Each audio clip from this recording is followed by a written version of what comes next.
Hello friends, welcome to SSC crackers. और इस channel पे फिर से आपका बहुत बहुत स्वागत है। इस वीडियो में हम लोग ज्योग्राफी के मस्ट डू 100 एमसीक्यू क्वेश्चन को यहाँ पर सॉल्व करने वाले हैं। तो रिवीजन के लिए बहुत ही ज़्यादा इम्पोर्टेंट वीडियो है।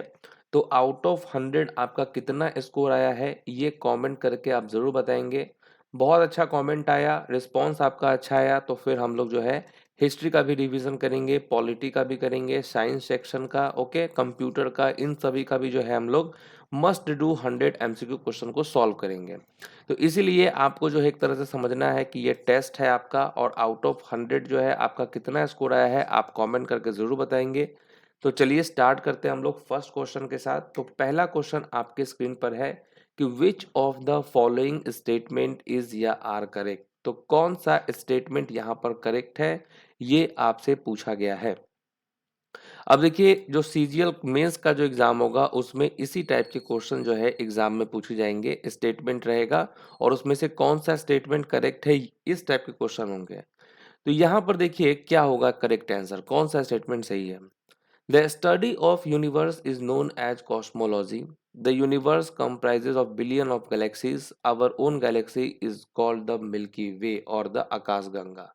तो यहाँ पर जो ये तीनों स्टेटमेंट है, ये तीनों स्टेटमेंट करेक्ट है, तो बिल्कुल सही आंसर है। अगर जिसका भी आंसर आया होगा कि ए बी सी तीनों करेक्ट है तो उनको यहाँ पर मिल जाएगा 3 मार्क्स। नेक्स्ट क्वेश्चन है कि which of the following statement is या आर करेक्ट। कौन सा स्टेटमेंट यहाँ पर करेक्ट है। पहला स्टेटमेंट क्या दिया है कि Europa is the natural satellite of Saturn.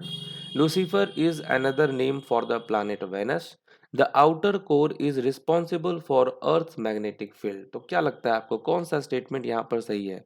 तो केवल बी और सी सही है, क्योंकि ये जो यूरोपा है ये नेचुरल सैटेलाइट सैटर्न का नहीं है। ये जो नेचुरल सैटेलाइट है ये जुपिटर का है, समझ गए। तो यहाँ पर ये मिस्टेक है। नेक्स्ट क्वेश्चन है कि which of the following planets does not have any moon. तो किस ग्रह का कोई चंद्रमा नहीं है। तो आप अच्छे से जानते हैं कि टोटल 8 प्लैनेट्स होते हैं, है ना।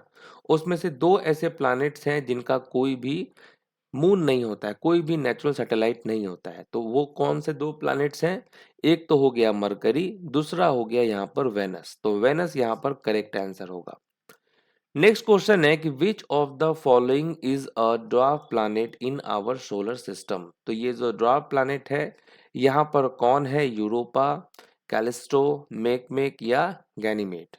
तो यहाँ पर क्या होगा राइट आंसर, मेक जो होगा यहाँ पर करेक्ट आंसर होगा, क्योंकि जो ये मेक है ये क्या है, ये एक तरह का ड्वार्फ प्लैनेट है। नेक्स्ट क्वेश्चन है कि which of the following is not an inner planet of our solar system. तो कौन हमारे सौर मंडल का आंतरिक ग्रह नहीं है। तो देखिए, जो हमारा प्लैनेट है उसको 2 पार्ट्स में बांटा गया है। एक तो हो गया आपका इनर प्लैनेट, दूसरा होता है आउटर प्लैनेट। इनर में आते हैं आपके मरकरी, वेनस, अर्थ और मार्स आ जाएगा, ये 4। और इधर क्या आ जाएगा, जुपिटर, सैटर्न, यूरेनस, नेपच्यून। तो इनर प्लैनेट यहाँ पे क्या होगा। तो देखिए राइट, नॉट है यहाँ पर क्वेश्चन कि नॉट एन इनर प्लैनेट। तो मार्स है, वेनस है, मरकरी है, लेकिन जुपिटर जो है ये हमारा इनर प्लैनेट नहीं है, ये हमारा आउटर प्लैनेट है। ओके, जिसको गैसियस प्लैनेट भी कहते हैं। इन सबको आउटर को गैसियस भी कहते हैं और इसको रॉकी प्लैनेट भी कहते हैं। नेक्स्ट हमारा क्वेश्चन है कि which of the following is not a type of rock.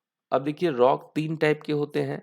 एक तो होता है आपका सेडिमेंट्री रॉक, दूसरा होता है मेटामॉर्फिक रॉक, तीसरा होता है इग्नियस रॉक। ठीक है, तो यहाँ देखिए इग्नियस, सेडिमेंट्री और मेटामॉर्फिक ये तीनों टाइप के रॉक हो गए। ये जो ट्रेस रॉक है ये हमारा टाइप्स ऑफ रॉक नहीं है। तो यहाँ राइट आंसर क्या होगा, ऑप्शन नंबर 3 हो जाएगा। नेक्स्ट हमारा क्वेश्चन है कि the part of the Himalayan lying between Sutlej and dash river is known as Kumaon Himalaya. तो देखिए सतलुज और वो कौन सी नदी है जिसके बीच स्थित हिमालय का भाग को क्या कहा जाता है, कुमाऊं हिमालय के रूप में जाना जाता है। तो ये आपको याद रखना है कि सतलज और काली, है ना, ये नदियों के बीच में जो है, सतलुज और काली नदियों के बीच स्थित हिमालय का जो भाग है उसको क्या कहते हैं, कुमाऊं हिमालय के रूप में जाना जाता है। तो यहाँ राइट आंसर ऑप्शन नंबर 2 है। नेक्स्ट है कि which of the following statements is या आर करेक्ट अबाउट सन। तो सन के बारे में कौन सा स्टेटमेंट यहाँ पर करेक्ट है। तो तीनों स्टेटमेंट को आपको ध्यान से देखना है, कौन सा स्टेटमेंट करेक्ट है बताना है। The sun is at the centre of solar system. It has a surface temperature of about 6000 degree Celsius और the time taken by sunlight to reach the earth is 8 minute and 20 seconds. तो यहाँ देखिए ये तीनों statement सही है। ये सही बात है कि सूर्य जो है सौर मंडल के केंद्र में है। उसके बाद देखिए जो इसकी जो सरफेस टेम्परेचर है वो लगभग 6000 डिग्री सेल्सियस होती है और सूर्य के प्रकाश को पृथ्वी तक पहुंचने में 8 मिनट और 20 सेकंड का समय लगता है। तीनों सही है। नेक्स्ट है कि seismograph is used to measure. तो ये जो सिस्मोग्राफ है इसका उपयोग किस चीज को मापने के लिए किया जाता है। तो ये आप जानते हैं कि सिस्मोग्राफ का जो उपयोग है वो किसको मापने के लिए किया जाता है। तो अर्थक्वेक्स को मापने के लिए किया जाता है। तो राइट आंसर क्या होगा, ऑप्शन नंबर 1। नेक्स्ट हमारा क्वेश्चन है कि which is the national fruit of Bangladesh. अब देखिए बांग्लादेश हमारा नेबरिंग कंट्री है। इसका कैपिटल क्या है, ढाका है ना।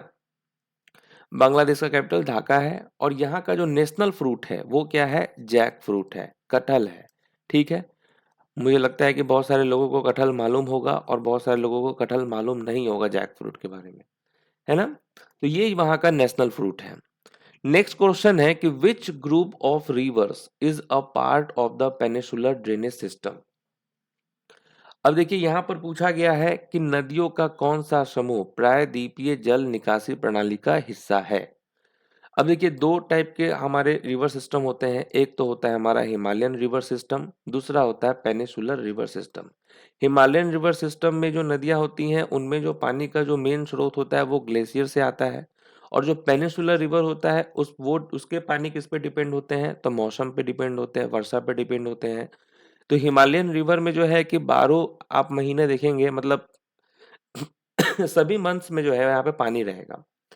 लेकिन पेनिसुलर रिवर में क्या होता है कि यहाँ पर पूरे साल आपको पानी देखने को नहीं मिलेगा, कम देखने को मिलेगा, क्योंकि पूरे साल तो वर्षा नहीं होती रहती है। तो देखिए अब पेनिसुलर रिवर में जो है सबसे बड़ा पेनिसुलर रिवर कौन सा है, तो वो है गोदावरी। ठीक है, यहाँ पर पूछा गया है कि which group of river is a part of the peninsular drainage system. तो वो है महानदी और गोदावरी है। ठीक है। नेक्स्ट क्वेश्चन है कि which of the following statement is या आर करेक्ट। तो कौन सा जो कथन है वो सही है। यहाँ पर क्या होगा, यहाँ पे right answer, blue planet earth, green planet Jupiter, biggest planet ये जो आपका गैनीमेड है ना, यानी जुपिटर। क्या होगा यहाँ राइट आंसर, तो केवल ए और बी यहाँ पर करेक्ट है, क्योंकि ग्रीन प्लैनेट जो है ये जुपिटर नहीं होता है, ये होता है यूरेनस। समझ गए, ग्रीन प्लैनेट जुपिटर नहीं होता है, यूरेनस होता है। तो इस टाइप से आपको कंफ्यूज कर सकता है। Okay question. नेक्स्ट क्वेश्चन है कि which of the following statement is या आर करेक्ट। कौन सा कथन यहाँ पर सही है। पहला स्टेटमेंट क्या है, igneous rocks known as the primary rocks. Igneous rock के एग्जांपल दिए हैं granite, basalt. Igneous rocks less affected by chemical. तो क्या लगता है, बिल्कुल सही है, तीनों स्टेटमेंट सही है। यहाँ पर तीनों स्टेटमेंट जो है वो करेक्ट दिया हुआ है। नेक्स्ट हमारा क्वेश्चन है कि the Sahara desert is located in which of the following continent. तो सहारा रेगिस्तान निम्नलिखित में से किस महाद्वीप में स्थित है। 7 कॉन्टिनेंट्स होता है ये तो आप जानते हैं। तो किस कॉन्टिनेंट में है ये सहारा डिजर्ट, तो ये अफ्रीका में है। ओके बिल्कुल सही है, अफ्रीका। नेक्स्ट क्वेश्चन है कि which of the following climate type is found under the cold climates. तो हालांकि यहाँ पर एक्सप्लेनेशन भी आ गया आपके सामने पहले ही। तो यहाँ पर होगा टुंड्रा। ठीक है, तो ये जो टुंड्रा है एक प्रकार का क्या है, बायोम है, जो कम तापमान, कम बढ़ते मौसम और पेड़ रहित परिदृश्यों की विशेषता है। यह उत्तरी अमेरिका, यूरोप और एशिया में साइबेरिया तक फैले आर्कटिक की बर्फ की चोटियों के ठीक नीचे के क्षेत्रों में पाया जाता है ना, ये जो क्लाइमेट है टुंड्रा। तो यहाँ क्वेश्चन ही था आपके सामने कि कौन सा जलवायु प्रकार ठंडी जलवायु के अंतर्गत पाया जाता है, तो ये टुंड्रा ही होता है। समझ गए। नेक्स्ट है कि विश्व की सबसे लंबी नदी नील निम्नलिखित में से किस महाद्वीप से होकर बहती है? अच्छा क्वेश्चन है ना। वर्ल्ड लॉन्गेस्ट रिवर कौन सा है? नील। Flows through which of the following continent? तो यहाँ क्या हो जाएगा? अफ्रीका हो जाएगा करेक्ट आंसर। नेक्स्ट है कि dash is the only continent through which the tropic of Cancer, the equator and the tropic of Capricorn passes. ये भी बहुत अच्छा क्वेश्चन है कि डैश एकमात्र महाद्वीप है जिससे होकर कर्क रेखा, भूमध्य रेखा और मकर रेखा गुजरती है। तो वो कौन सा कॉन्टिनेंट है?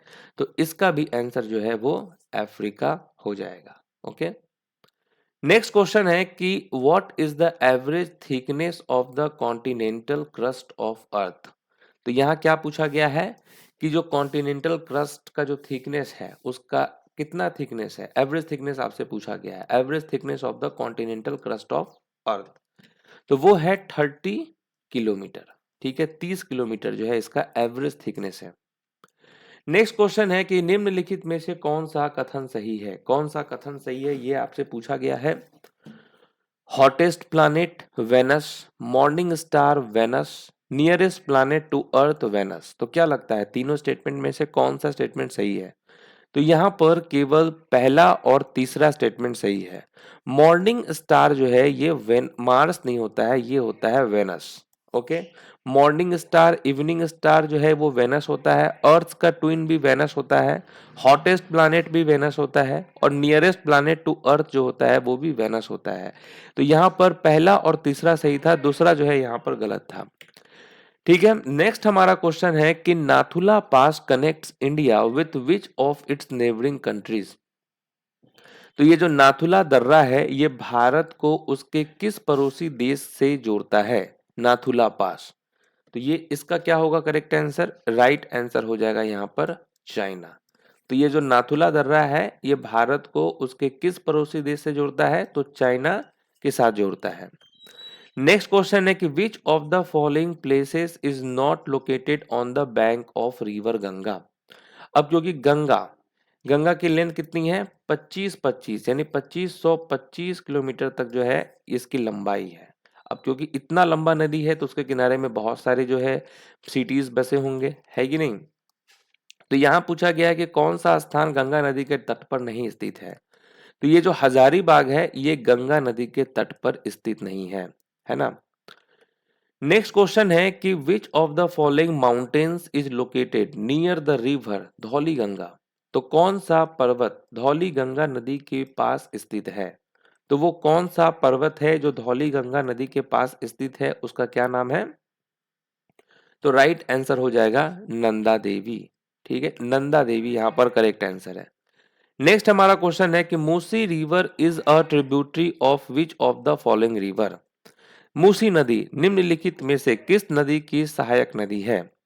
अब देखिए हैदराबाद, हैदराबाद जो है किस नदी के तट पर स्थित है? तो यही मूसी नदी के तट पर स्थित है।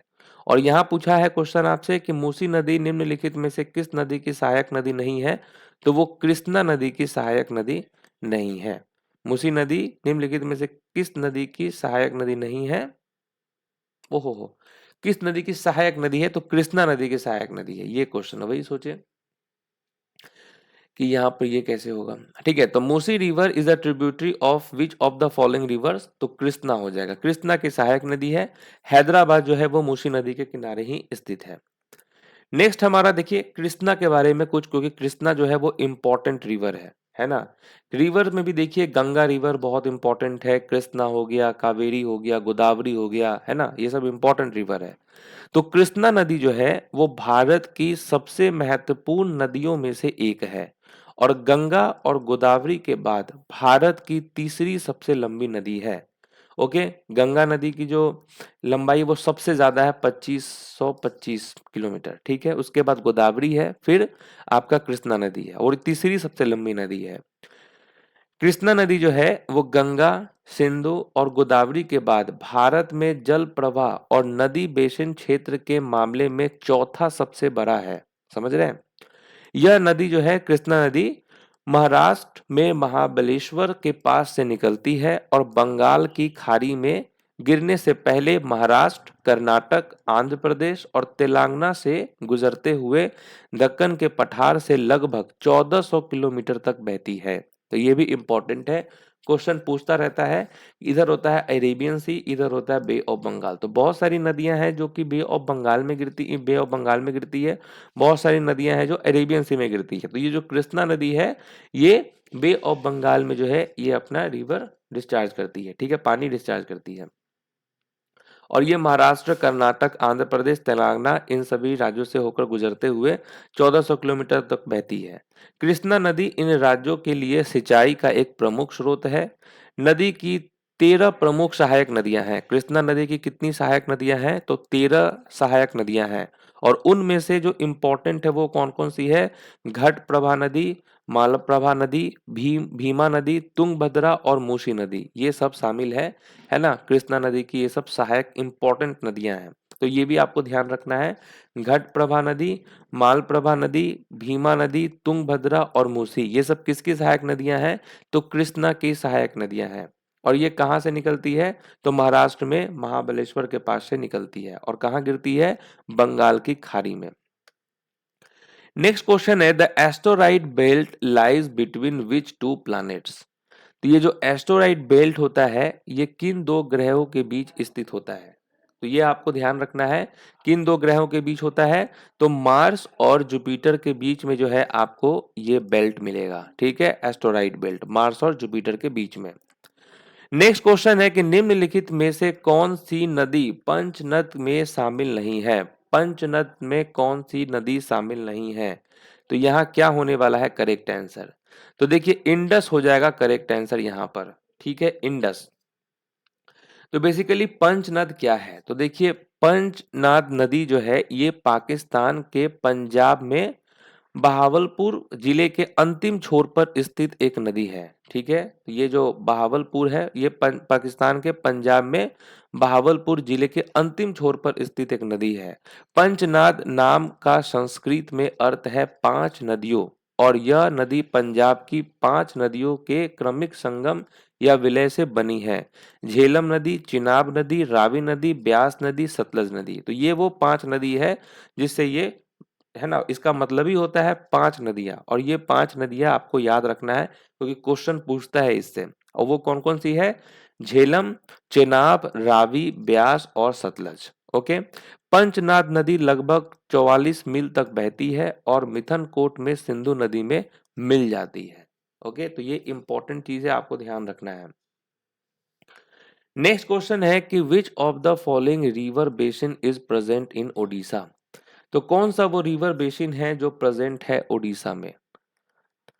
तो इसका आंसर आपको मालूम होगा कि महानदी वो बेसिन है ना, रिवर है जो कि मौजूद है कहाँ? ओडिशा में, महानदी।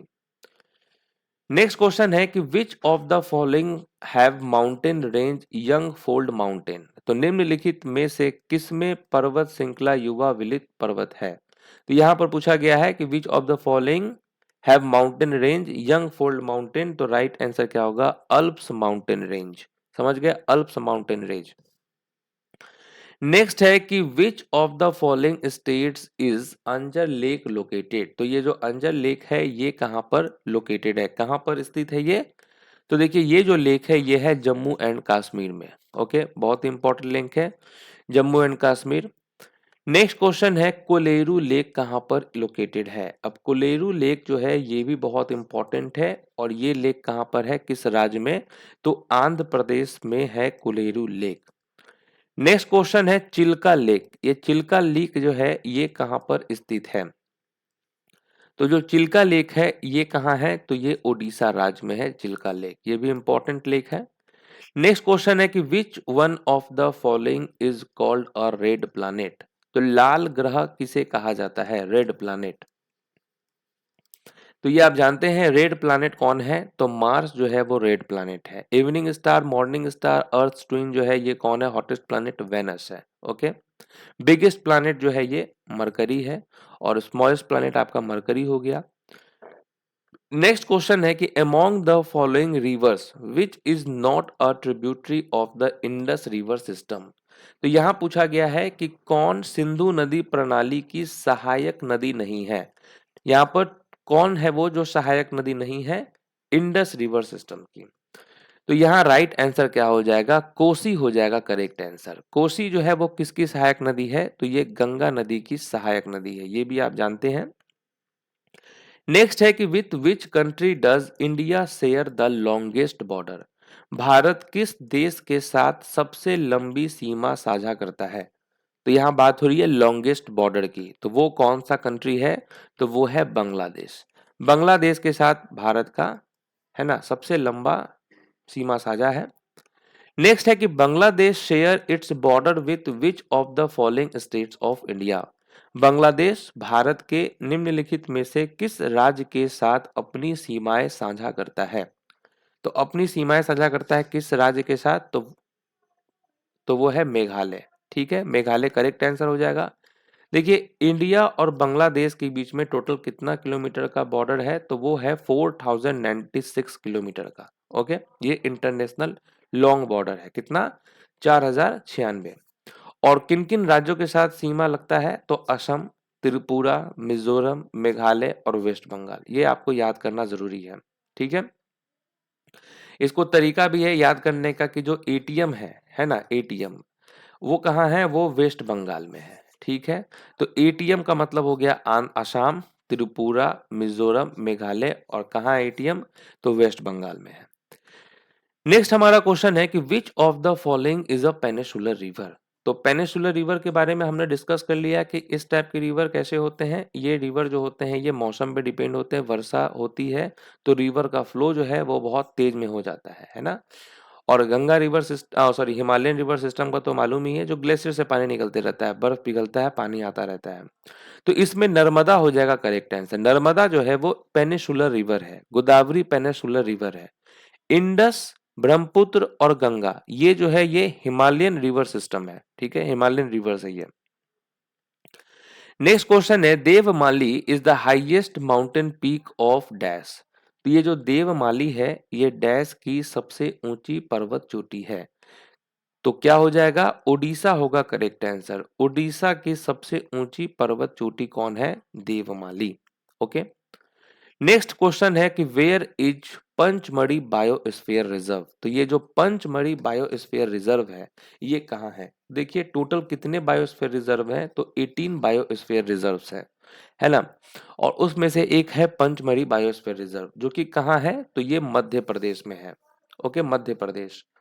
नेक्स्ट है कि Hundru fall lies along the course of which of the following river? तो ये जो हुनरू जलप्रपात है ये निम्नलिखित में से किस नदी के किनारे स्थित है? तो ये जो है ये स्वर्ण रेखा के किनारे स्थित है। स्वर्ण रेखा, हुनरू फॉल कहाँ है? तो ये आपको झारखंड में है, रांची में है। ठीक है, नेक्स्ट हमारा क्वेश्चन है कि which of the following statement is correct? कौन सा स्टेटमेंट यहाँ पर करेक्ट है? तो 4 स्टेटमेंट यहाँ पर दिया हुआ है और कौन सा स्टेटमेंट करेक्ट है ये आपको बताना है। राइट आंसर क्या होगा? बहुत ही जबरदस्त क्वेश्चन है, ये मेंस लेवल का क्वेश्चन है। तो देखिए, Pluto is not a planet now, ये बिल्कुल सही है। प्लूटो जो है अब प्लैनेट नहीं रहा। पहले 9 प्लैनेट्स थे, अब 8 प्लैनेट्स है। प्लूटो जो है वो अब ड्वार्फ प्लैनेट है। ठीक है, प्लूटो की खोज किसने की है? तो 1930 में जो है क्लाइड टॉमबॉग ने की थी। ये भी बिल्कुल सही है, ये भी आपको याद रखना है। 1930 में इसको डिस्कवर्ड किया गया था, किसके द्वारा? क्लाइड टॉमबॉग के द्वारा। और प्लूटो को एक नंबर भी दिया गया है, जैसे कि आपके पास अगर मोटर व्हीकल है, कार है ना, तो उस पे नंबर प्लेट होता है। उसी तरीके से इसका भी जो नंबर दिया गया है वो कौन सा है?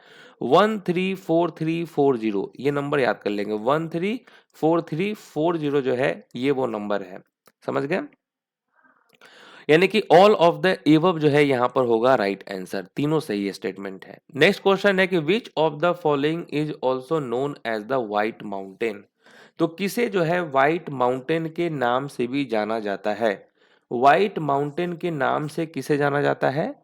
तो राइट आंसर क्या होगा? धौलीगिरी होगा यहाँ पर करेक्ट आंसर। धौलागिरी, धौलागिरी जो है इसको व्हाइट माउंटेन के नाम से भी जाना जाता है।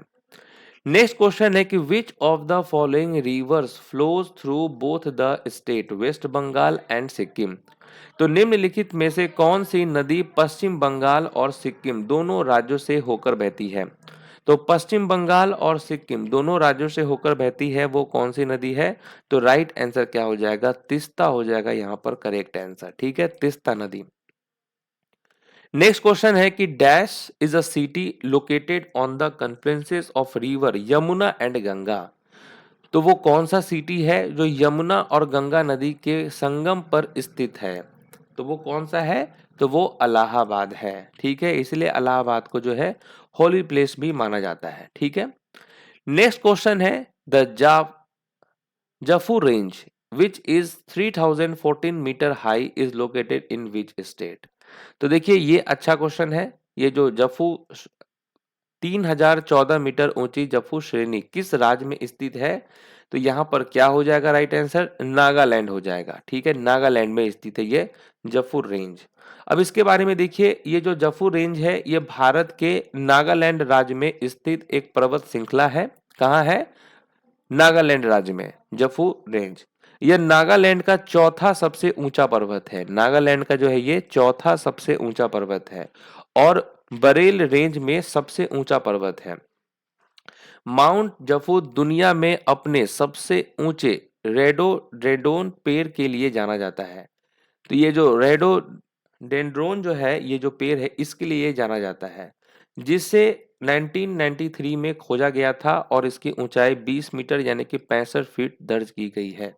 तो ये जो बेसिकली रेडोडेंड्रोन पेड़ जो है इसके लिए जाना जाता है ये।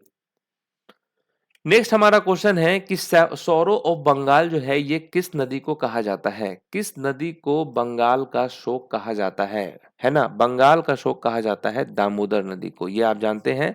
दामोदर नदी को जो है सौरो ऑफ बंगाल कहा जाता है। नेक्स्ट क्वेश्चन है कि which of the following layers of the atmosphere is most liable for the green house effect. जबरदस्त क्वेश्चन है, अच्छा क्वेश्चन है। क्या होगा राइट आंसर? कि वायुमंडल की निम्नलिखित में से कौन सी परत ग्रीन हाउस प्रभाव के लिए सबसे अधिक उत्तरदायी है? और वो कौन सा है? तो वो है ट्रोपोस्फेयर। तो लोअर मोस्ट जो लेयर होता है एटमॉस्फेयर का वो ट्रोपोस्फेयर ही होता है, ये भी आप जानते हैं। नेक्स्ट क्वेश्चन है कि which of the following is the correct sequence of river length. अब देखिए यहां पर आपको बताना है कि कौन सा नदी की लंबाई का सही क्रम है। निम्नलिखित में से कौन सा नदी की लंबाई का सही क्रम है? अब ये तो आप जानते हैं कि भारत का जो सबसे लंबा नदी है वो कौन है? वो गंगा है ना? तो यहाँ पर आप देखिए अगर करेक्ट सीक्वेंस पूछा गया है तो यहाँ पर देखिए क्या होगा? गंगा होगा। तो गंगा सबसे पहला तो आएगा ही आएगा। तो गोदावरी तो पहले आ नहीं सकता है, तो ये दो ऑप्शन को एलिमिनेट आप कर देंगे। ओके, उसके बाद आप जानते हैं दूसरा जो है वो आपका गोदावरी है ना? तीसरा आपका कृष्णा है और चौथा ये आपका ये यमुना हो गया। तो गंगा, गोदावरी, कृष्णा और यमुना ही होगा यहाँ पे राइट आंसर।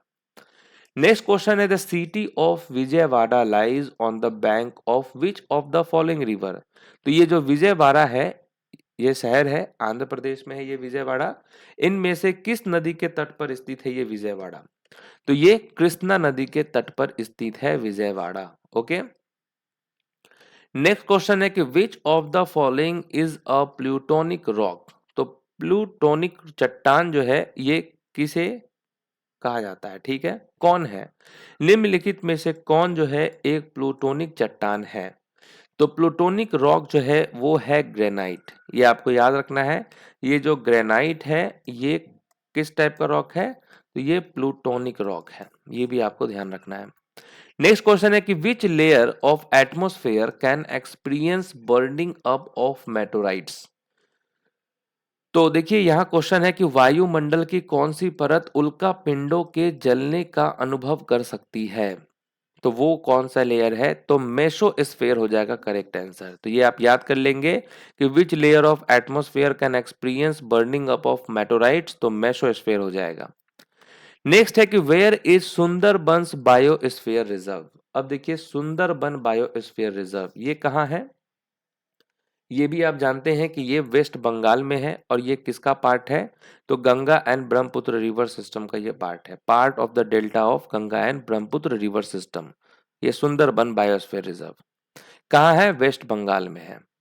नेक्स्ट क्वेश्चन है कि which of the following statement is या आर करेक्ट, कौन सा स्टेटमेंट हमारा यहाँ पर करेक्ट है। अब तीनों स्टेटमेंट को पढ़ना है और तीनों जो है बहुत ही अच्छा स्टेटमेंट है, ठीक है। तो देखिए यहाँ पर क्या होगा राइट आंसर, लाइट ईयर है, एस्ट्रोनॉमिकल यूनिट है और पारसेक है। ये तीनों जो है यूनिट है डिस्टेंस का। अब यहाँ देखिए लाइट ईयर क्या है, तो it is a distance that light can travel in 1 year. तो लाइट ईयर वो डिस्टेंस है जो लाइट जो है अपने स्पीड से जो है 1 साल में जितना डिस्टेंस ट्रेवल करेगा वो हो गया आपका लाइट ईयर। समझ गए। आप अच्छे से जानते हैं कि लाइट 1 सेकेंड में कितना किलोमीटर ट्रेवल करता है, 3 लाख किलोमीटर। अब वो 1 साल तक सोचिए कि कितना ट्रेवल करेगा, उसको कहें हम लोग लाइट ईयर। बिल्कुल सही स्टेटमेंट है। एस्ट्रोनॉमिकल यूनिट क्या हो गया कि it is the average distance between sun and Earth, sun and Earth का ये एवरेज डिस्टेंस है। और पार्सेक क्या हो गया कि it is the distance from earth to star, earth से स्टार तक के डिस्टेंस को हम कहें पार्सेक। तो तीनों स्टेटमेंट यहाँ पर सही है। नेक्स्ट क्वेश्चन है कि coals and petroleums found in dash type of rocks. तो ये जो कोयले और पेट्रोलियम है ये किस प्रकार की चट्टानों में पाए जाते हैं। तो ये पाए जाते हैं किस टाइप के रॉक में, तो आपका सेडिमेंट्री रॉक हो जाएगा करेक्ट आंसर। ठीक है, सेडिमेंट्री रॉक में आपको ये मिलेगा। नेक्स्ट है कि West Bengal, Tripura, Assam and Meghalaya have common borders with dash. तो पश्चिम बंगाल, त्रिपुरा, असम और मेघालय की डैश के साथ साझा सीमाएं हैं, कॉमन बॉर्डर्स है। तो देखिए यहाँ पर क्या होगा, बांग्लादेश हो जाएगा करेक्ट आंसर। बांग्लादेश के साथ जो है वेस्ट बंगाल का भी सीमा लगता है, त्रिपुरा का भी, असम का भी, मेघालय का भी। ओके। नेक्स्ट है कि where does the Alaknanda river join the Bhagirathi river in India. तो भारत में अलकनंदा नदी भागीरथी नदी से कहाँ मिलती है। तो कहाँ मिलती है, उस जगह को हम कहते हैं देवप्रयाग। समझ गए, देवप्रयाग हो जाएगा करेक्ट आंसर। नेक्स्ट क्वेश्चन है कि which of the following is the outer most solid part of the earth. यहां पूछा गया है कि कौन सा पृथ्वी का सबसे बाहरी ठोस भाग है। तो आउटर मोस्ट सॉलिड पार्ट जो होता है वो क्या होता है, अर्थ का क्रस्ट होता है। ठीक है, ये आप जानते हैं, क्रस्ट हो जाएगा यहाँ पे राइट आंसर।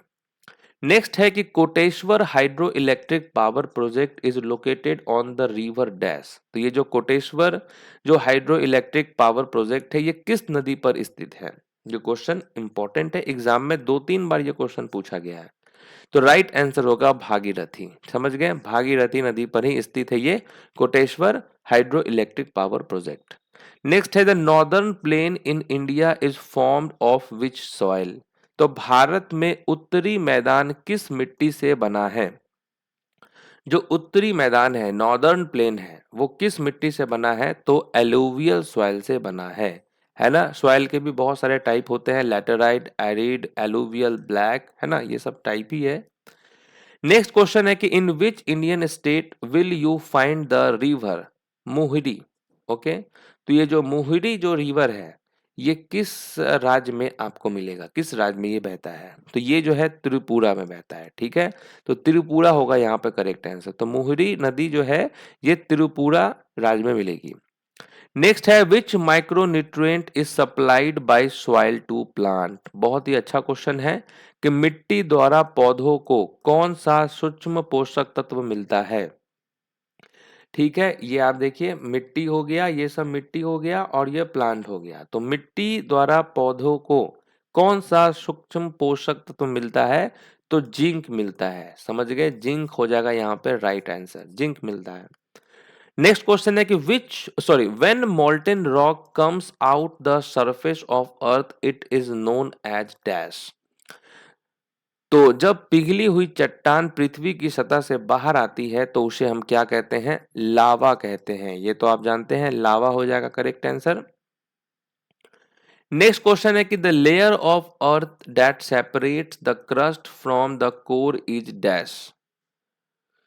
तो क्या हो जाएगा राइट आंसर, मेंटल होगा यहाँ पर करेक्ट आंसर। ठीक है, मेंटल। नेक्स्ट है कि which of the following statement is correct, कौन सा स्टेटमेंट यहाँ पर करेक्ट है। अब 3 स्टेटमेंट दिया हुआ है। पहला स्टेटमेंट तो मैंने आपको पहले ही करा दिया है कि Pluto was discovered by Clyde Tombaugh in 1930। बिल्कुल सही स्टेटमेंट है। Moon is also known as the fossil planet. The study of moon is called selenology. तो क्या लगता है, तीनों स्टेटमेंट जो है यहाँ पर करेक्ट है। तो चंद्रमा के अध्ययन को क्या कहा जाता है, सेलेनोलॉजी कहा जाता है। और मून जो है उसको हम लोग फॉसिल प्लैनेट भी कहते हैं। नेक्स्ट क्वेश्चन है कि in which of the following state marshy peaty soil is not predominantly found. तो देखिए ये जो है मिट्टी, ये किस राज्य में मुख्य रूप से नहीं पाई जाती है। ये भी टाइप है सॉइल का, ठीक है। तो ये जो मार्सी यानी कि दलदली और पीट मिट्टी जो होती है ये नहीं पाई जाती, किसमें, मध्य प्रदेश हो जाएगा करेक्ट आंसर, ठीक है। मध्य प्रदेश यहाँ पे राइट आंसर है। नेक्स्ट हमारा क्वेश्चन है कि black soil is mostly found in which part of India. तो ये जो ब्लैक सॉइल है ना, काली मिट्टी, भारत के किस भाग में सर्वाधिक पाई जाती है। तो किस भाग में पाई जाती है, तो पेनिसुलर प्लेटू में पाई जाती है ये ब्लैक सॉइल। ये आपको ध्यान रखना है, ब्लैक सॉइल जो है मोस्टली जो है आपको कहाँ मिलेगी, पेनिसुलर प्लेटू में। अब देखिए ब्लैक सॉइल क्योंकि इंपॉर्टेंट सॉइल है, ब्लैक सॉइल के बारे में हम लोग थोड़ा जानते हैं कि ब्लैक सॉइल को जो है रेगर सॉइल भी कहा जाता है। समझ गए, काली मिट्टी जिसे रेगुर मिट्टी के नाम से भी जाना जाता है। तो ये एक प्रकार की मिट्टी है जो भारत के दक्कन पठार क्षेत्र में पाई जाती है, ठीक है, जिसमें महाराष्ट्र, गुजरात, मध्य प्रदेश और कर्नाटक के कुछ हिस्से शामिल हैं। तो इन सब क्षेत्रों में जो है बेसिकली आपको ये सॉइल देखने को मिलेगा, काली मिट्टी। तो ये जो मिट्टी होती है ये बेसाल्टिक लावा प्रवाह के अपक्षय से बनती है और इसमें उच्च मिट्टी की मात्रा होती है जो इन्हें नमी बनाए रखने वाली और कपास उगाने के लिए आदर्श बनाती है। तो ये जो ब्लैक सॉइल होता है बेसिकली इसमें जो है आपको ये मिलेगा, आपको नमी जो है आपको मिलेगा इसमें भरपूर मात्रा में। और जो कपास होता है, कॉटन उगाने के लिए सबसे बेस्ट ये सॉइल माना जाता है। ये इंपॉर्टेंट है, क्वेश्चन भी पूछता है कि कपास यानी कि कॉटन को, मतलब कॉटन उगाने के लिए कौन सी मिट्टी सबसे बेस्ट होती है, तो यही ब्लैक सॉइल होती है। ओके, और इस काली मिट्टी में जो है कैल्शियम कार्बोनेट, मैग्नीशियम, पोटाश और चूने जैसे पोषक तत्व से भी समृद्ध होता है ये सॉइल। तो ब्लैक सॉइल में कौन कौन सा आपको मिलेंगे nutrients, calcium carbonate, magnesium, potash and lime आपको मिलेगा। ब्लैक सॉइल की सबसे खासियत क्या है कि इसमें जो है आपको कॉटन बहुत आसानी से उगता है क्योंकि इसमें नमी बना होता है, मॉइस्चर जो है इसमें रहने की, मॉइस्चर रखता है अपने को अपने अच्छे से, ठीक है। इसको रेगर सॉइल भी कहते हैं। नेक्स्ट हमारा क्वेश्चन है कि which among the following is not a characteristics of black soil. तो अभी हम लोगों ने यहाँ पर ब्लैक सॉइल के बारे में ये सब चीज देखा। अब उसी पर आधारित ये क्वेश्चन है, देखते हैं कितने लोगों का सही होता है कि कौन सा कैरेक्टरिस्टिक नहीं है ब्लैक सॉइल का। तो पहला स्टेटमेंट क्या दिया हुआ है, पहला कैरेक्टरिस्टिक्स क्या है कि it is best soil for cotton cultivation. बिल्कुल सही है, अभी हम लोगों ने देखा कि यह कपास की खेती के लिए सर्वोत्तम मिट्टी है, बिल्कुल सही है। इन इसकी जल धारणा सक्षम कम क्षमता कम होती है, it has low water retaining capacity. तो अभी हम लोगों ने देखा कि लो वाटर रिटेनिंग कैपेसिटी नहीं होती है, यहाँ पर हाई वाटर रिटेनिंग कैपेसिटी होती है ना, मॉइस्चर बनाए रखता है ये। तो यही स्टेटमेंट जो है ये गलत है, ये कैरेक्टरिस्टिक्स नहीं है। और इसमें जो है आयरन, लाइम, मैग्नीशियम होते हैं, है ना, बिल्कुल सही स्टेटमेंट है। नेक्स्ट क्वेश्चन है कि which of the following factors does not affect the formation of soil. तो वो कौन सा कारक है जो मिट्टी के निर्माण को प्रभावित नहीं करती है। विच of the following factor does not affect the formation of soil. तो वो क्या है, लैंडस्लाइड्स हो जाएगा यहाँ पर करेक्ट आंसर। लैंडस्लाइड्स यहाँ पर जो फैक्टर है ये अफेक्ट नहीं करती है फॉर्मेशन ऑफ सॉइल्स की। नेक्स्ट क्वेश्चन है कि the oceanic crust of the earth mainly consist of dash. तो पृथ्वी की समुद्री परत मुख्य रूप से डैश से बनी होती है। तो जो ओशियनिक क्रस्ट होता है अर्थ का वो मेनली कंसिस्ट होता है किससे, सिलिका और मैग्नीशियम से, ठीक है। तो ये भी आपको ध्यान रखना है, सिलिका और मैग्नीशियम हो जाएगा राइट आंसर। नेक्स्ट क्वेश्चन है Dhinodhar hills is located in which Indian state या यूनियन टेरिटरी। तो ये जो धिनोदर पहाड़ियां होती हैं ये किस भारतीय राज्य या केंद्र शासित प्रदेश में स्थित होती है। कौन सी हिल्स है, तो धिनोदर हिल्स है। तो ये आपको जो धिनोदर हिल्स है ये कहां पर है, गुजरात में है। तो ये आपको ध्यान रखना है, गुजरात हो जाएगा यहाँ पर राइट आंसर।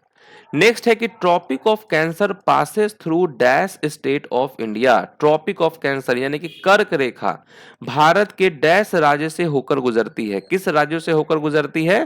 तो छत्तीसगढ़ से गुजरती है। अब देखिए ट्रॉपिक ऑफ कैंसर जो है वो पासेस करता है टोटल कितने स्टेट से? तो 8 स्टेट से। और वो कौन कौन सा है? गुजरात है, राजस्थान है, मध्य प्रदेश है, छत्तीसगढ़ है, झारखंड है, वेस्ट बंगाल है, त्रिपुरा है, मिजोरम है। ये वो राज्य हैं जिनसे होकर जो है ये ट्रॉपिक ऑफ कैंसर यानी कि कर्क रेखा गुजरती है। तो ये आपको ध्यान रखना है। नेक्स्ट क्वेश्चन है कि what is the average height of troposphere, है ना? ट्रोपोस्फेयर का एवरेज हाइट कितना होता है? तो ये होता है कितना? टोटल 13 किलोमीटर जो है ये एवरेज हाइट होता है।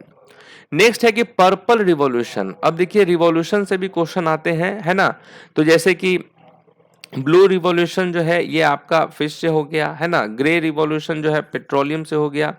पर्पल रिवॉल्यूशन जो है बैगनी, है ना, वो किससे है? तो लेवेंडर से है ना? लेवेंडर इसका जो कलर ये तरह फूल होता है ना, जो कि आपका पर्पल कलर का होता है और जम्मू एंड कश्मीर में आपको ये देखने को मिलेगा। समझ गए? नेक्स्ट क्वेश्चन है of the following rocks may contain fossils of plants, animals and other microorganism that once lived on them। तो ये किस टाइप की रॉक की बात हो रही है यहाँ पर? तो ये बात हो रही है यहाँ पर सेडिमेंट्री रॉक की, है ना? सेडिमेंट्री रॉक हो जाएगा। अब देखिए जो रॉक होता है थोड़ा सा इसके बारे में बता ही देते हैं कि रॉक तो आपका हो गया 3 टाइप का, इग्नियस हो गया, सेडिमेंट्री हो गया और मेटामॉर्फिक हो गया। तो इग्नियस में क्या होता है कि नीचे धरती के नीचे से जो ये मैग्मा आया, लावा आया, बाहर जो निकला और ये निकलता है और ये जो फिर मतलब ये तो लिक्विड फॉर्म में रहता है, फिर ये क्या होता है कि ये सॉलिड फॉर्म में बनता है। ठीक है, तो वो उस टाइप के रॉक को हम कहते हैं इग्नियस रॉक। अब यही रॉक फिर हवा, धूल, है ना, इन सब के कारण जो है फिर सेडिमेंट होता रहता है ना? सालों लगते हैं इसमें, है ना? और फिर जब वो सेडिमेंट होके जब सेटल होता है तो वो जो रॉक बनेगा वो हो जाएगा सेडिमेंट्री रॉक। समझ गए? और फिर ये हीट और प्रेशर के कारण, है ना, हीट और प्रेशर के कारण जब ये फिर चेंज होता है अपना फॉर्म तो वो हो जाता है मेटामॉर्फिक रॉक। समझ गए? तो इसीलिए सेडिमेंट रॉक में जो है ये आपको कोल, पेट्रोलियम या आपको ये सब चीज देखने को मिलता रहता है। नेक्स्ट हमारा क्वेश्चन है कि which of the following are rabi crops only. तो इसमें से निम्नलिखित में से कौन जो है केवल रबी फसलें हैं? रबी फसलें कौन सी हैं? तो क्या हो जाएगा? रबी फसलें यहाँ पे हो जाएगा बार्ले और ग्राम। ये जो है बार्ले और ग्राम ये रबी फसलें हैं। नेक्स्ट है कि which layer of atmosphere helps in radio transmission. वायुमंडल की कौन सी परत रेडियो प्रसारण में सहायता करती है? रेडियो ट्रांसमिशन की बात हो रही है, तो ये वो कौन सा लेयर है? तो थर्मोस्फेयर हो जाएगा करेक्ट आंसर। ठीक है, थर्मोस्फेयर। नेक्स्ट है कि what is the correct percentage by volume of various gases in earth atmosphere. यहां बात किसकी हो रही है? गैस की बात हो रही है ना? तो हमारे अर्थ एटमॉस्फेयर में बहुत सारे गैसेस हैं और यहाँ पर करेक्ट परसेंटेज पूछा गया है। तो आप ये अच्छे से जानते हैं कि सबसे ज्यादा जो परसेंटेज है वो होता है नाइट्रोजन का 78%। उसके बाद ऑक्सीजन का होता है 21%। उसके बाद जो है मिसलेनियस और भी गैसेस हो गए, है ना? तो 0.3 ये सब हो गया। तो यानी कि ऑप्शन नंबर 4 करेक्ट है। नेक्स्ट है कि when are the kharif crops harvested. तो खरीफ फसलों की कटाई कब की जाती है? ये भी अच्छा क्वेश्चन है कि खरीफ फसलों की कटाई कब की जाती है।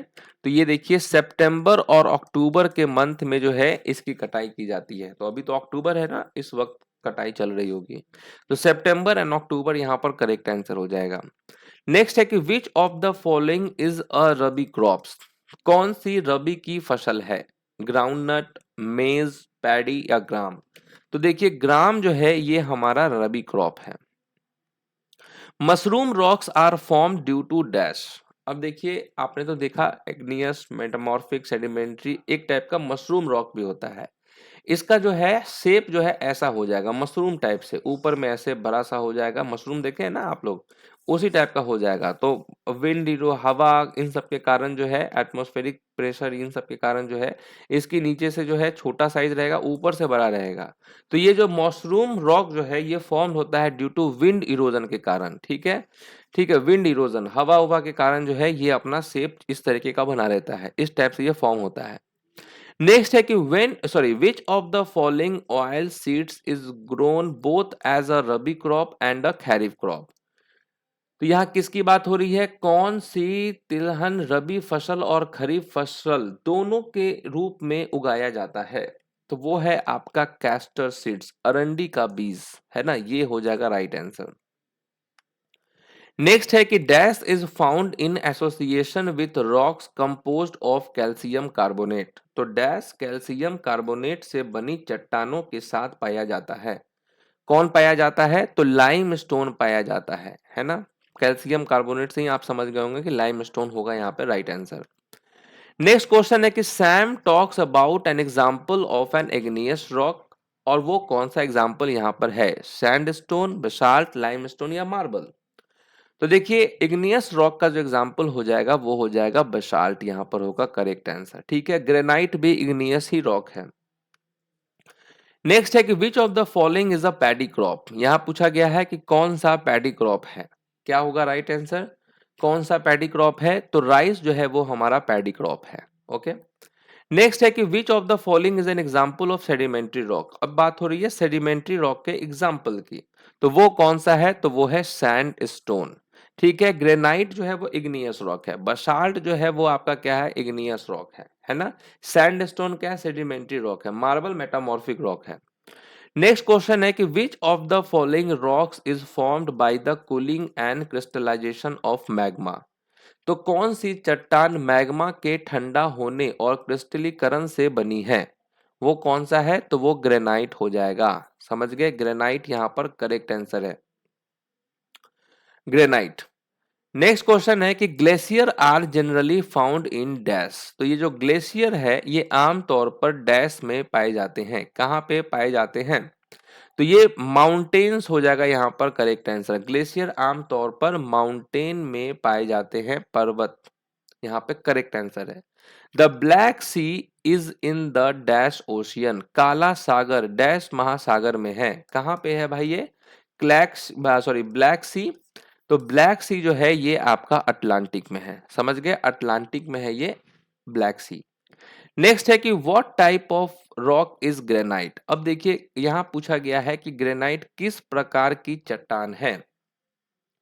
तो यहां हो जाएगा इंट्रूसिव इग्नियस रॉक। अब देखिए इग्नियस रॉक तो आप समझ ही गए कि इग्नियस रॉक होता है, सेडिमेंट्री होता है, मेटामॉर्फिक होता है। इग्नियस के भी दो टाइप होते हैं, एक होता है इंट्रूसिव और एक होता है एक्सट्रूसिव। अब इन दोनों में फर्क यह है कि धरती के अंदर से जो ये मैग्मा बाहर निकला, लावा बाहर निकला, वो बाहर निकल गया तो वो जो ठंडा हुआ वो हो गया आपका एक्सट्रूसिव, और जो बाहर न निकलकर अंदर में ही जो है कि वो रह गया, ये सतह हो गया, अंदर में ही जो है ये मैग्मा जो है फैल गया और चारों तरफ, और वो ठंडा हो गया, और वो जो रॉक बना वो होता है इंट्रूसिव, और उसी का बेस्ट एग्जांपल है ये ग्रेनाइट। तो ग्रेनाइट रॉक जो है ये इंट्रूसिव इग्नियस रॉक होता है। नेक्स्ट क्वेश्चन है pedology is the science of dash. तो पेडोलॉजी किसका विज्ञान है? तो पेडोलॉजी जो है ये है सॉइल। यहाँ पर क्या हो जाएगा? पेडोलॉजी मिट्टी के विज्ञान है, is the science of soil. Next है कि which city is called the Manchester of India. Manchester of India किस शहर को कहा जाता है? तो आप जानते हैं कि मैनचेस्टर किसे कहा जाता है? भारत का मैनचेस्टर कहा जाता है अहमदाबाद को। ओके। नेक्स्ट क्वेश्चन है कि which mountain range is the source of Krishna river. Krishna नदी की उद्गम स्थल कौन सी पर्वत पर्वत श्रृंखला है? तो वो है आपका Sahyadri range. Okay, Sahyadri range जो है ये वही माउंटेन रेंज है जो सोर्स है किसका? कृष्णा रिवर का। नेक्स्ट है कि which of the following is the characteristics of sedimentary rock. तो यहाँ पर कैरेक्टरिस्टिक्स पूछा गया है सेडिमेंट्री रॉक का, वो क्या है? तो वो है लिथिफिकेशन। समझ गए, ये है कैरेक्टरिस्टिक्स। नेक्स्ट है कि which is the oldest aluminium refinery plant in India. Bharat का सबसे पुराना एल्यूमिनियम रिफाइनरी ये जो प्लांट है ये कौन सा है? तो ये है आपका कौन सा? The Muri alumina plant. ठीक है, तो ये जो मूरी एल्यूमिना प्लांट है ये ओल्डेस्ट एल्यूमिनियम रिफाइनरी प्लांट है भारत का। Earth core is mainly made up of dash. तो ये पृथ्वी का जो कोर है ये मुख्य रूप से किससे बना होता है? क्या हो जाएगा right answer? Earth core is mainly made up of dash, तो यानी कि निकल और आयरन हो जाएगा करेक्ट आंसर। इससे बना होता है, निकल और आयरन से। विच of the following is a type of fold mountain, यहाँ पूछा गया है फोल्ड माउंटेन का टाइप कौन सा है। तो ये आपको याद करना है फोल्ड माउंटेन, इसका जो टाइप है वो सॉरी हाँ अरावली रेंज, ठीक है, एप्लाचिनियस, उरल माउंटेन्स, यानी कि ऑल ऑफ दीज हो जाएगा करेक्ट आंसर। नेक्स्ट हमारा क्वेश्चन है कि भारत में वायुदूत एयरलाइन की स्थापना कब हुई। ये वायुदूत एयरलाइन है, ये सेटअप कब हुआ, तो इसकी सेटअप कब हुई थी, तो 1981 में इसकी सेटअप हुई थी वायुदूत की। नेक्स्ट है कि which sector was given the main emphasis in the second 5 year plan, द्वितीय पंचवर्षीय योजना में किस क्षेत्र पर मुख्य बल दिया गया था। तो सेकेंड 5 ईयर प्लान में मुख्य रूप जो है वो इंडस्ट्री पे दिया गया था, ओके, उद्योग पे। Red Cliff line separates India with which country, तो ये जो रेड क्लिफ रेखा है ये भारत को किस देश से अलग करती है, तो रेड क्लिफ लाइन जो है ये पाकिस्तान से अलग करती है, ठीक है। मैकमोहन हो जाएगा India China, red Cliff India और पाकिस्तान। नेक्स्ट है कि which of the following is not a fresh water lake in India, तो इसमें से कौन फ्रेश वाटर लेक नहीं है। तो फ्रेश वाटर लेक कौन सा नहीं है, तो ये पुलिकट लेक है ना। लोकतक, नैनीताल, भीमताल ये सब फ्रेश वाटर लेक है। According to Ramsar convention which of the following is world wetlands day, तो रामसर कन्वेंशन के अनुसार निम्नलिखित में से जो है कौन सा दिन जो है वर्ल्ड वेटलैंड्स होता है, तो वो होता है 2 फरवरी को। समझ गए, 2 फरवरी करेक्ट आंसर है। नेक्स्ट क्वेश्चन है कि the head quarters of the national institute of oceanography of India is located at dash, तो भारत के राष्ट्रीय समुद्र विज्ञान संस्थान का मुख्यालय कहाँ स्थित है। कहाँ स्थित है national institute of oceanography of India, तो वो गोवा में स्थित है। समझ गए, गोवा हो जाएगा करेक्ट आंसर। तो इस तरीके से हमारा ये सेशन होता है समाप्त, है ना।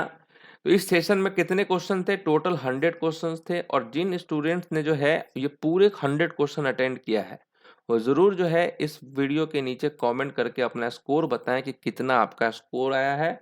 और मेरे तरफ से फुल ब्लेसिंग रहेगा आपके लिए कि आपका ज्योग्राफी सेक्शन का एक क्वेश्चन स्किप ना हो। और आई होप कि मैंने अपना बेस्ट दिया है आपके रिवीजन के लिए, और आपको भी फील हुआ होगा कि आपने इस सेशन को पूरा अटेंड करके कुछ अच्छे क्वेश्चंस जो आपको आते थे और जो नहीं आते थे उनका रिवीजन आपका हो गया है, ठीक है। तो थैंक यू वेरी मच। और हम लोग जो है इस तरीके से हिस्ट्री के भी हम लोग जो है क्लास करेंगे, मस्ट डू 100 क्वेश्चन, पॉलिटी के भी करेंगे, साइंस सेक्शन का भी करेंगे, स्टैटिक कंप्यूटर है ना, इन सब का करेंगे हम लोग। तो सेशन पे अच्छा रिस्पॉन्स देना है, शेयर करना है ना, लाइक करना है। तो मिलते हैं आपसे नेक्स्ट वीडियो में, तब तक के लिए जो है ऑल द बेस्ट।